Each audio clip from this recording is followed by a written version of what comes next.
বেঁচে যে আছি এটাই আশ্চর্য ব্যাপার। সকালে দাঁত মাজার জন্য টুথপেস্ট নিলাম, এর মধ্যে নাকি ক্যান্সারের উপাদান। নাস্তায় একটু পরোটা খেলাম, সেটাও আবার ভেজাল তেলে ভাজা। সুন্দর দেখে একটা কলা খেলাম, তাও আবার কার্বাইড দিয়ে পাকানো। চাঙা হওয়ার জন্য এক মগ কফি নিলাম, সেটাই নাকি কফির গুঁড়ো কম, তেঁতুল বীজের গুঁড়ো বেশি। কাঁচা বাজারে গেলাম টাটকা শাক সবজি কেনার জন্য, কিনবো কি, সব তো হাইব্রিড সার দিয়ে ফলানো। মশলা আর হলুদ গুঁড়ো নিলাম, ওতে আবার লেড আর ক্রোমাইড কেমিক্যাল মেশানো। সয়াবিন তেল দিয়ে রান্না করব, সেই তেলের অর্ধেকই নাকি পাম অয়েল মেশানো।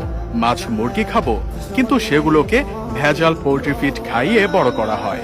গরমের দিনে একটু তরমুজ খেতে মন চাইলো, সেটা নাকি পটাশিয়াম পারম্যাঙ্গানেট দিয়ে লাল করা।